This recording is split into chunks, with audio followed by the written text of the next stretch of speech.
Did the light... Whoa, did the lighting change that much since I finished my last video? That's pretty amazing. Anyways, finally, for my final video of the evening, here comes my review of Tisket a Casket, I'm Gonna Blow a Gasket. Episode 7, I believe, of Total Drama Presents the Redonkulous Race. First of all, let me say that Tom and Jen's side story, they are the fashion bloggers, really shows us a nice little ray of hope, almost negating the cynicism and negativity we're receiving from the totally in love daters. Now, we all know that reality shows are completely scripted and designed to make people turn on each other and ruin their friendships for the sake of drama and ratings. That being said, one would naturally expect Tom and Jen to break up, spend entire episodes fighting, or even secretly cripple each other's chances out of short-sighted spite. But they made up during the gymnastics challenge and left the show this episode as friends. You gotta love that. Dang, sore throat related things throwing off my syntax. I suppose it's granted that even the toughest friendship will strain under the stress of competing, especially for days and days on end.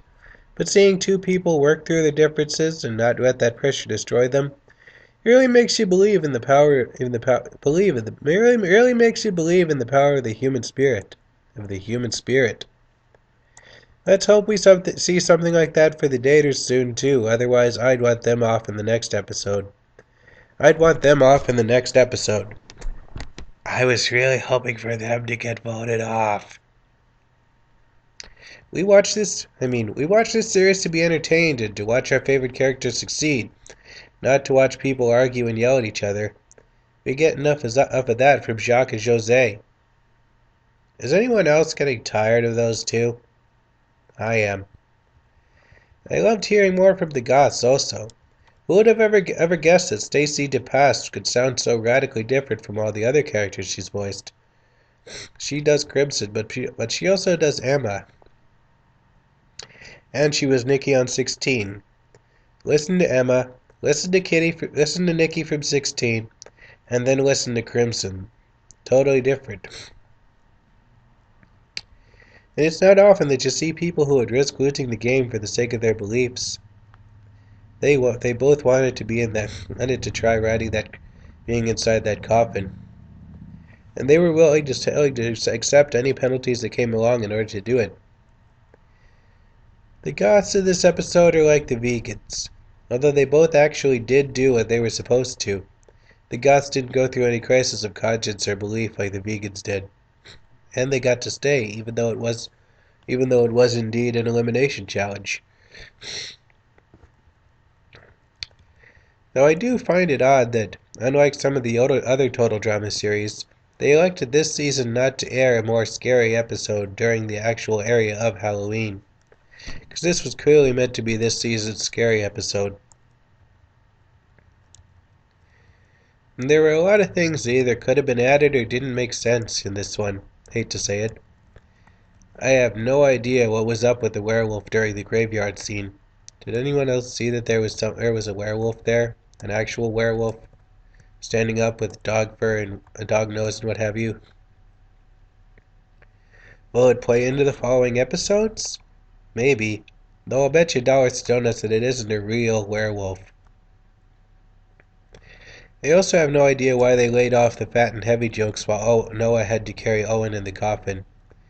All they did was have him react to Chet's or Lorenzo's thing about the scary guy being the gravekeeper and not the ice cream man. And what were they trying to do with that horse challenge? Did they have to tame a wild horse? Why didn't they do any material with that? Surely something could have been cut in order to let them both do the fat and heavy jokes with Noah and Owen and actually explaining the horse part of the challenge. And is it just me, or is anyone else out there starting to feel like the new budding relationships for this season seem to be a little slapped together? I mean, that whole thing with the sisters of the Adversity Twins last season just came out of nowhere. Same thing for Noah and Emma in this one, though it seems as though that one kinda makes sense.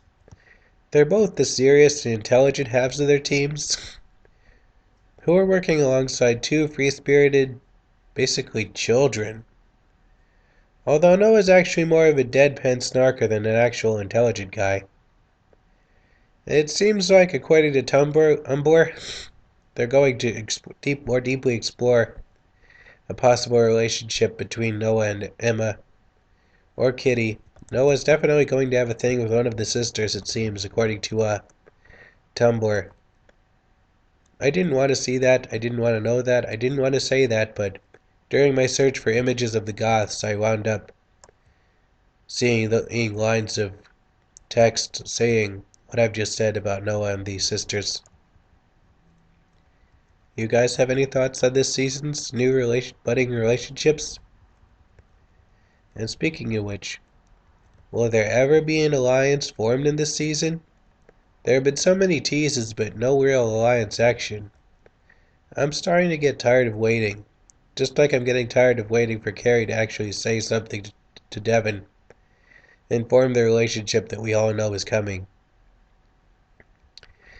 And while we're on the subject of relationships, I also love seeing how Chet and Lorenzo are starting to grow on each other, showing some modicum of getting along and some modicum of respect for each other's skills. It was Lorenzo's skills in the rhythmic gymnastics that helped them get through the Botcher Watch challenge this time around.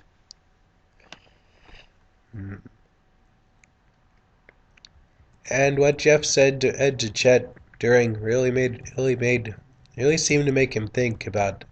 They both bring different skills, and that's what makes them a good team. That's all I have written down here, so if anyone agrees or disagrees or wants to bring up something else, feel free to leave a message in the comments below. In the meantime, I'll go ahead and get this video finished, and you guys enjoy tonight. I will be editing up my review of Hawaiian Honey Ruin. I believe that's tonight's episode, and I will have that up at some point tomorrow. Stopping in 3, 2, 1.